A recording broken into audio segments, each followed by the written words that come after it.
C'est l'heure de notre café politique.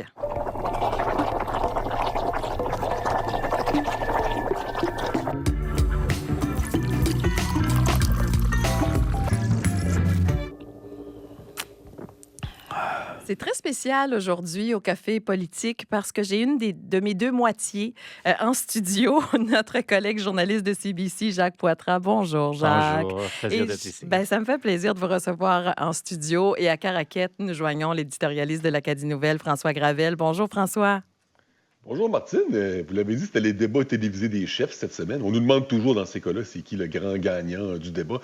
Sans le moindre doute, on peut dire que c'est le café politique, vers qui Radio-Canada et CBC se sont tournés pour co-animer le débat. Non, mais nous étions vraiment bien représentés, le café politique, grâce à vous deux, Eh oui. messieurs, alors que vous avez participé, Jacques, à la portion en anglais, c'est-à-dire au débat anglophone présenté à CBC, et vous étiez aux côtés de Karine Godin pour celui que nous avons co-présenté, l'Acadie Nouvelle et ici Acadie, François Gravel. Alors, c'est certain que notre premier café porte là-dessus. Oui, alors, commençons avec vous, Jacques Poitras, et votre débat, on va le désigner ainsi. Qu'est-ce que vous avez retenu des performances des chefs dans la version anglophone du débat des chefs, Jacques? Ce que j'ai aperçu, c'est que si vous êtes quelqu'un qui a de la misère avec quoi que ça soit dans la province, un manque de médecins, une école pleine d'élèves, des autres problèmes, probablement vous avez entendu de Susan Holt ce que vous voulez entendre, parce que elle semblait avoir des réponses pour chaque difficulté, chaque crise. Blaine Higgs a pris la décision, c'est un principe pour lui, de ne pas promettre tout dans cette campagne, de ne pas faire des engagements pour dépenser beaucoup d'argent pour résoudre des problèmes, de rester sur la voie qu'il a choisie au pouvoir. Maintenant, peut-être c'est cynique des libéraux, et peut-être c'est plus réaliste de M. Higgs, mais M. Higgs était dans une situation pendant le débat où il fallait dire cette solution-là est très chère, cette solution-là n'est pas aussi simple que vous disiez, cette solution-là, nous faisons des efforts, mais ça prend du temps pour voir le progrès. C'est une situation assez difficile pour un politicien en pleine campagne, même si c'est peut-être réaliste et vrai. Alors, sur le niveau de stratégie, peut-être pas la meilleure stratégie, mais le premier ministre, M. Higgs, est ce qu'il est et c'est Fidèle à lui-même. c'est son message.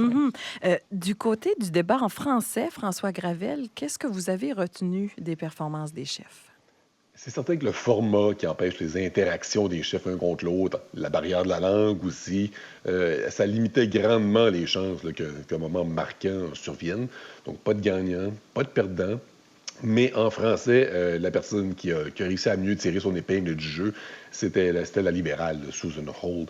Je ne sais pas qui l'a préparée pour le débat, mais cette personne-là a fait un excellent travail. Dès le mot d'ouverture, elle s'est présentée en disant « Voici qui je suis, comment elle est un enfant de l'immersion française, tout comme ses filles. » J'ai trouvé excellent sa stratégie de nommer dès le départ deux candidats, Pat Finnegan dans Kent Nord, Claire Johnson dans Moncton Sud, dans deux circonscriptions qui ont été ciblées par le Parti libéral pour réaliser des gains. Et surtout, c'est souvent Mme Holt qui passait le plus souvent à l'attaque. À chacune de ses interventions, ou presque, elle commençait par critiquer une partie du bilan de Blaine Higgs, ensuite, avant de dire qu'est-ce qu'elle planifie faire. C'était très efficace comme stratégie.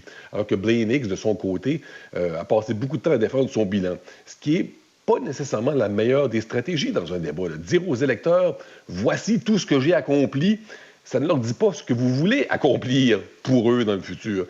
Et surtout, j'ai été étonné d'entendre M. Higgs dire, et je crois qu'il l'a dit en anglais aussi, à inviter les gens à voter pour lui, peu importe si vous l'aimez ou pas. Votez pour mon parti, même si vous ne m'aimez pas. J'ai déjà vu des slogans un peu plus forts que celui-là.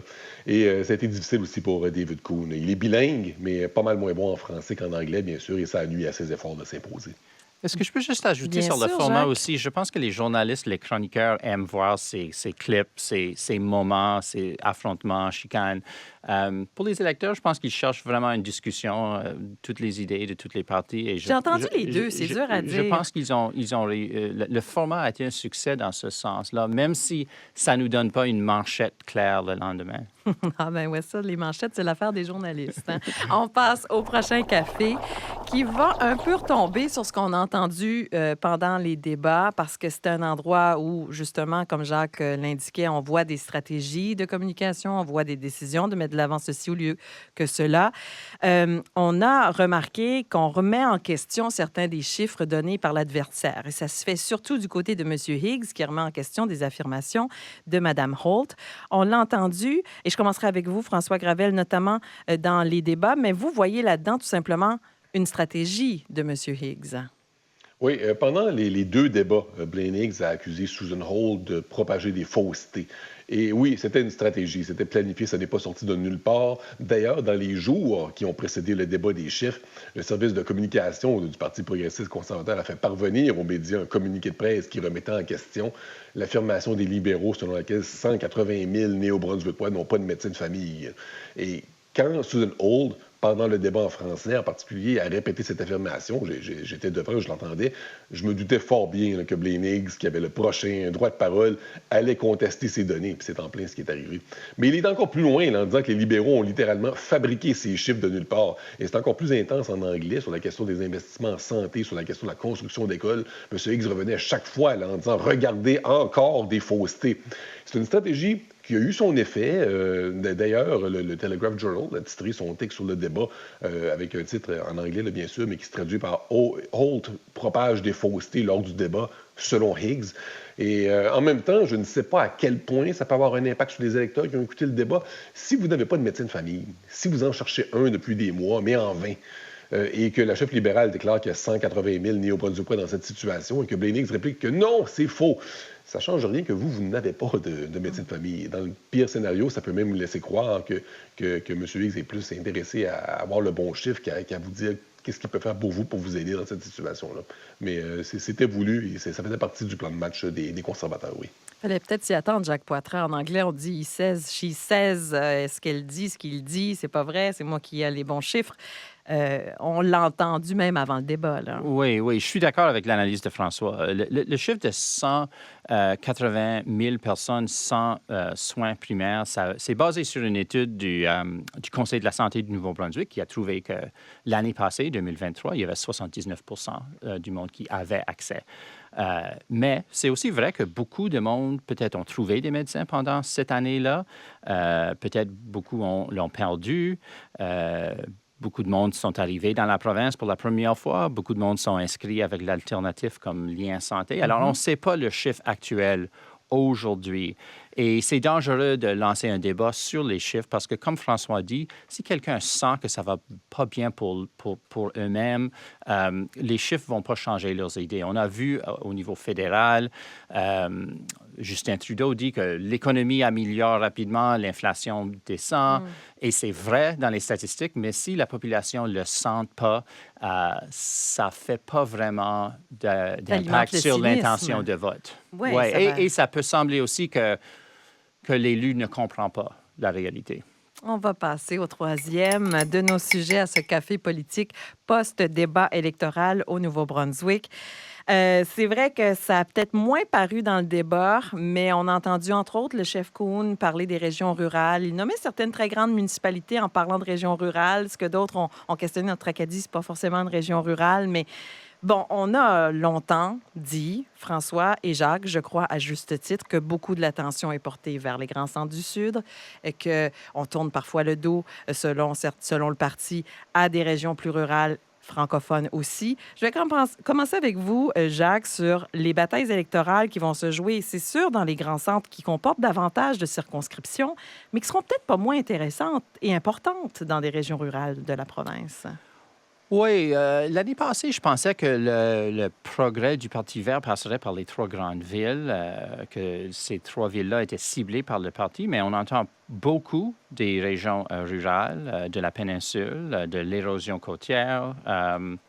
Et David Kuhn a promis de rétablir plusieurs services qui ont été coupés récemment, les palais de justice, les traversiers, nouveau pont Lamec-Chipagan. Alors, ça semble que le Parti vert cible vraiment les régions rurales et en particulier dans le nord.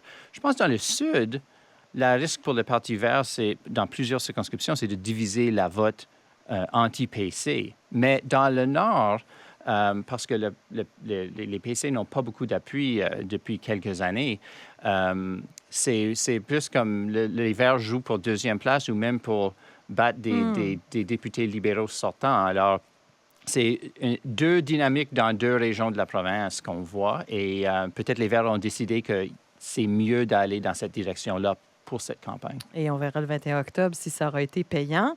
On va aller vers vous maintenant. François Gravel, qu'est-ce que vous pensez de ça, de la tension des milieux ruraux versus les centres urbains? Oui, c'est vrai que le Parti vert mise effectivement sur les régions rurales du Nord. Un de ses candidats le plus fort, Wilfred Roussel, se retrouve dans Chipagan-les-Îles. Ce matin même, M. Kuhn est dans la région de Tracadie en lien. Il va faire une annonce en lien avec l'ancien chantier, les Bleuetières, tout ça. On ne sait pas encore ce qu'il va annoncer. Mais cela dit, il faut dire quand même, la bataille la plus importante va se jouer dans les grands centres urbains. Le Parti libéral a besoin de gagner des sièges à Saint-Jean, à Fredericton, dans le Grand Moncton anglophone. S'il n'y arrive pas, il ne formera pas le prochain gouvernement. Blaine Higgs va rester premier ministre du Nouveau-Brunswick et c'est aussi simple que ça. Et tous les coups sont permis, d'ailleurs. Ce matin, Blaine Higgs va participer à une activité avec des bénévoles progressistes conservateurs dans la capitale et plus précisément dans la circonscription de Fredericton-Silverwood, c'est-à-dire la circonscription où la chef du Parti libéral, Susan Holt, est candidate. C'est plutôt rare de voir un chef de parti faire campagne dans la circonscription d'un autre chef de parti, mais les conservateurs ont une bonne candidate, qui est l'ancienne porte-parole de Blaine Higgs, Nicole Carden. Les Verts aussi, avec le syndicaliste Simon Ouellette, Jacques l'a bien dit, il y a le vote anti-PC qui pourrait être divisé. Personne ne sait de quelle façon les électeurs vont voter. C'est même une nouvelle circonscription, alors il n'y a pas d'historique non plus. Mais l'élection risque aussi peut-être de se jouer à Saint-Jean, donc pas nécessairement milieu rural là, non plus. Les libéraux n'y comptent aucun député, mais il y a pas moins de 5 anciens ministres conservateurs qui ne se représentent pas en raison de mésententes avec Blaine Higgs. Beaucoup de conservateurs de longue date appuient les libéraux, toujours en raison de leur animosité envers M. Higgs. Dans les régions rurales, du côté anglophone, les libéraux partent de loin. Dans plusieurs circonscriptions, ils ont terminé derrière les conservateurs, la People's Alliance, parfois les Verts lors des dernières élections. Ils doivent traîner le boulet de Justin Trudeau, qui fait peut-être encore plus mal dans ces régions-là. Ça ne s'annonce pas nécessairement facile pour les Rouges dans certains de ces secteurs de la province. Merci beaucoup. Et donc, il est l'heure de passer à vos cafés pour cette semaine. Ah, ça en coule une bonne tasse de café. Moi, je veux vous en donner, en tout cas, à tous les deux. Vous avez fait des performances extraordinaires, Jacques et François. Merci. Franchement, Merci. j'étais très fière de nos ambassadeurs du café politique dans chacun des débats. J'ai regardé les deux et franchement, c'était intéressant. Et c'est d'autant plus intéressant d'entendre la perspective de Jacques chaque semaine au Café politique parce qu'on a eu l'illustration que ça peut être bien différent selon si on s'adresse à un public anglophone ou francophone. Puis ça ne veut pas dire que ce sont des enjeux qui sont moins intéressants pour l'autre groupe linguistique. Alors, ça, c'était ma contribution au Café de cette semaine. Alors, je vais commencer à Caraquette avec vous, vos cafés, François Gravel, pour cette édition post-débat.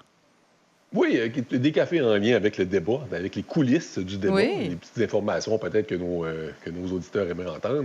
Le premier café, donc d'abord à la première chef de l'information de Radio-Canada Acadie et diplômé du café politique, En effet. Michel Leblanc, qui a eu la lourde tâche de convaincre l'entourage des chefs des trois partis politiques différents, qui ont chacun leurs horaires, leurs attentes, de se plier à cet exercice. Ce n'est pas aussi simple que de simplement envoyer une invitation. Par exemple, nous, l'équipe du débat en français, nous avions présenté l'idée d'un changement à la formule.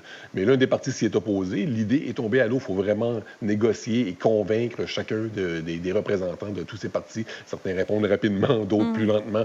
Ça prend beaucoup de persistance d'aller-retour pour que tout le monde s'entende sur un plan de match. Pour le deuxième café, je commence d'abord avec une petite anecdote à nos auditeurs. Là. Alors que j'approchais à pied du Théâtre Capitole, où se déroulait le débat, je vois au loin un groupe de gens avec des pancartes.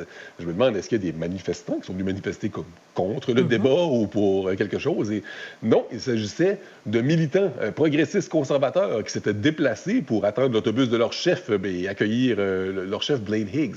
On comptait quelques candidats parmi eux, certains avec leur pancarte électorale dans les mains. J'ai notamment vu le candidat PC de B de Chédiac-Dieppe, René Efestion, avec qui j'ai jasé quelques instants. Donc, café chaud pour tous ces gens-là qui ont dû faire le pied de grue en attendant leur chef, parce que Blaine Higgs a été le dernier à arriver à destination. Ah bon? Il ne restait que 20 minutes avant le débat quand il a finalement fait son entrée. Pour ceux qui se posent la question, David Coon est arrivé le premier et il a été suivi de Susan Holt.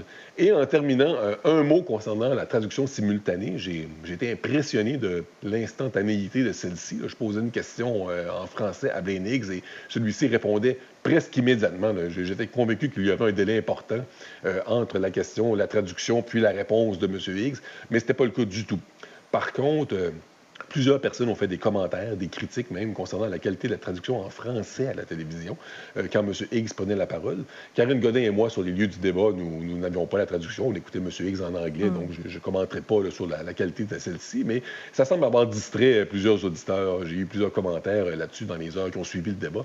C'est le risque, cela dit, auquel M. Higgs s'est plié en se mettant en position vulnérable. Il ne l'a pas appris, le français. C'est un choix qu'il a fait. Il n'avait aucun contrôle sur le choix de la traduction et du traducteur. Et dans ce cas-ci, aux yeux de plusieurs, eh bien, ça lui a nui jeudi soir. Merci pour ces cafés, François. Jacques Poitras. J'ai 2 cafés americano pour Americano. 2 messieurs qui ont dilué un peu leurs opinions du passé. Soit un, René Efestion, que François a mentionné, parce que c'est un ancien libéral Oui.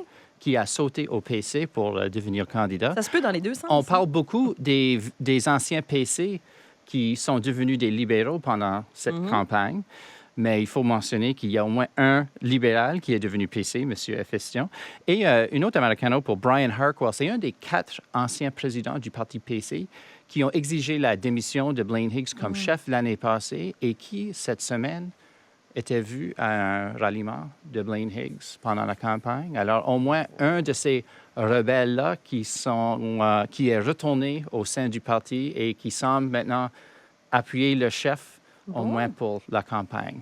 Et c'est loin d'être terminé, cette campagne. Jacques, vous serez peut-être de retour à Moncton pour une couverture au cours des prochaines semaines. J'espère. Merci. Bon retour dans la capitale. Jacques Poitras va poursuivre la consultation de vos reportages, bien sûr, sur CBC Nouveau-Brunswick, et François Gravel lire vos éditoriaux dans l'Acadie Nouvelle. Merci à tous les deux. Bonne semaine et à vendredi prochain. Merci, à beaucoup. la prochaine. C'était votre café politique.